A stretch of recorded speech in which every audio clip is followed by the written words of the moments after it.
Now we're going to use another great technique, inverted breathing. So you need a block. Something like this could work, or you can use 2 yoga blocks. This is a bit more aggressive. And we are going to set up with our knees on the block. The more raised up these are, the more of an inversion it's going to be. And then you're going to come down onto your elbows. Your knees are right under your hips. Your elbows are under your shoulders. And you can do palms up or palms down. The other thing you have the option of is, do you want to be more biased? So you are going to push your arms into the ground, which would bring those ribs back. That's serratus anterior to help position the diaphragm.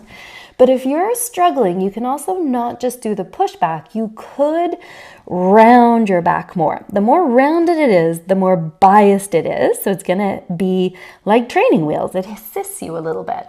Okay, so in this position, I love this because you can get your sit bones nice and wide. That posterior hip, posterior pelvic floor is open. And again, we're using the press through the arms to help close this down. We have abdominal tone. Keep thinking when you're breathing that you're breathing from the bottom up. And then we're going to see if we can get that back body expansion. Oh, so nice. Okay, your head, you're not completely hanging down and rested. I want you to keep your head a little bit active, so there's a bit of a lordosis in it.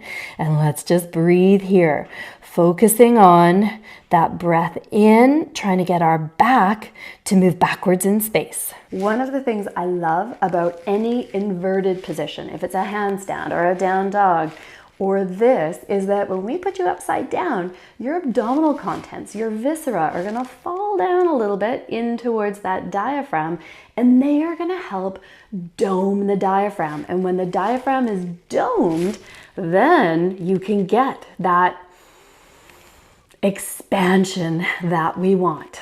If you're one of those people with chronic rib pain, back pain, tension, try some inversions. They can really help.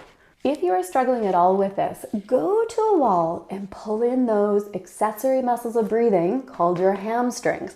So exactly the same thing, but it's like your feet are on the wall and you're dragging, pulling up, trying to bring in those hammies. And then how much easier is it to get that back body expansion? And it changes it so much for me. You cannot position your diaphragm properly without hamstrings in your body. Let's all do a couple more breath cycles here. Again, the elbows are always pushing into the ground to get that serratus push, which is more about the ribs coming back than it is about the arms coming forwards.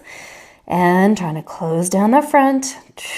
Make sure you're not just using your abs, you're getting your pelvic floor too, and finding that back body expansion on the breath in.